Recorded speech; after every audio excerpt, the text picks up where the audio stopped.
Today we're going to talk about, as we haven't very often, a documentary.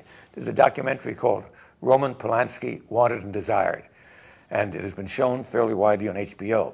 It's an HBO film. It is going to be released in July, and we're not recusing ourselves. Why should we recuse ourselves? Because you were interviewed for the movie, and you worked with Roman.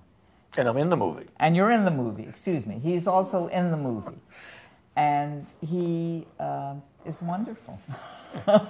It is a film about the arrest of Roman for ostensibly the rape of a 13-year-old girl. And what happened during the trial, what happened with the press, what the judge was about, and the result being that Roman left America, never to return. One of the good things about this documentary, it actually has suspense. It has a story. Yes. You start out with the mere facts of the arrest and the actual transcripts of the report of the arresting officers. Yeah. There's an unbelievable press furor at this because they announced it as a drug rape, is what many of the newspapers are. That this fiend, this terrible person. Who made scary movies like Rosemary's That's right. Baby. And he was looked at as an evil dwarf. And that's his own word for himself. Well, you know, I think what needs to be said is this took place in 1969. It's almost 40 years. And there are a lot of people who do not really remember the horrible, horrible, horrible death, murder of Sharon Tate and her friends.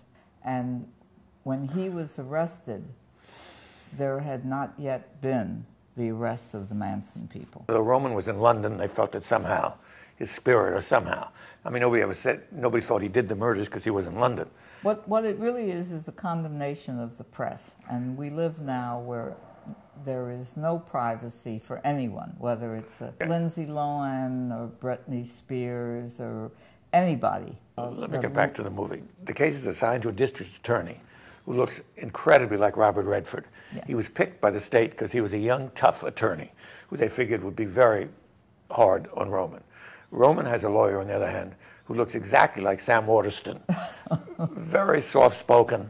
The district attorney starts out very hostile, and bit by bit, as he learns the facts of the story and sees the incredible courtroom antics of the judge is dead, so he couldn't defend himself, one may say, but he was taken off the case. He was taken off the case, finally. He wanted to have his name in the paper. Always. He had a scrapbook of all his things, and he had 2 young girlfriends himself. I came to California at that time, and everyone here knew about the behavior of the judge, who would sit at his country club here, a local country club, with the documents and let people read the transcripts. Both the district attorney and Roman's lawyer got together at the end and filed a thing that this was the worst case of judicial misconduct they'd ever seen. And he was removed. Also, a prominent thing in the movie is the victim, who has forgiven him for what was finally the case was unlawful intercourse with a minor. But the movie actually builds to a climax. There's been a controversy about the end of it. The movie, as it was made, says that Roman made a deal to come back to America, but the judge, this is a different judge, the judge said that he would only allow him back if the showing would be on television, and Roman declined. And then, there's a hint of that in the movie. Then the Los Angeles court people issued a statement saying this was totally untrue. Which turned out to be untrue. They let out a statement saying this was a slander on the legal profession, on the judges. And then, very surprisingly, the district attorney and Roman's lawyer just got together last week or the week before and said it was true. They both were there, and the judge did insist on being on television. Yes. I mean, that's the feeling of the whole case.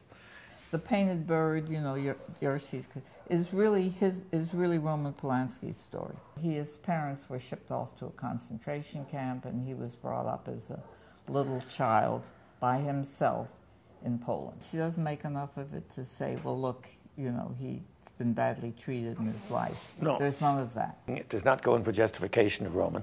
And Roman did not want to appear in the movie because he told Marina that it would seem like he was pleading for himself.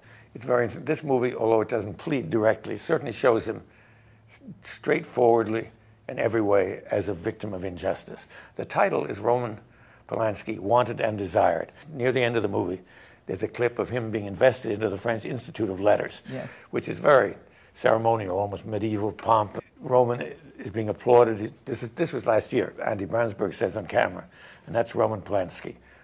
Desired in France, wanted in America. 2 years ago, Roman won the Oscar for a movie called The Pianist.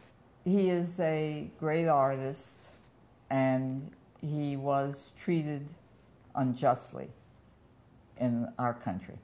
It probably will make nobody change their mind. I mean, people who feel that having sex with an underage girl is an abomination are not going to. It's not going to change the fact, even though, as I say, it was consensual, and she probably looked pretty old in Born Yesterday, the play, and the movie. I mean, it's a famous line. The guy says if they're big enough, they're old enough. And that's the guy's attitude. And I wouldn't say Roman's quite, but his famous affair with Nastasia Kinski. She was 15, and so he definitely plays the borderline. There's a possibility that people, especially in Middle America, just won't want to go see the movie when it comes out in the theaters because it's about Roman Polanski. And this has happened before. Marshall, you were involved in a thing very like it. I was involved in a movie called People versus Larry Flint, who publishes Hustler. He was arrested as a pornographic magazine, and he went all the way to the Supreme Court to fight that fight. And we discovered when the movie came out that there were women especially who said, I would never go into a theater that had the name Larry Flint on it. I mean, I like Roman a great deal. He really is an admirable and difficult character. He's a real European intellectual. We were working on a movie together. During this whole thing, we were working on the script of a movie called Hurricane, not a very good movie. And Roman was meant to direct it, and he fled during the preparation. I have the opening shot and dialogue in that movie as an actor. I never saw Hurricane. What can I say? It was one of my finest moments. Do you think I've appeared in other movies of mine as well, I might say. What other movies? I don't want to know, please, I don't want any name dropping.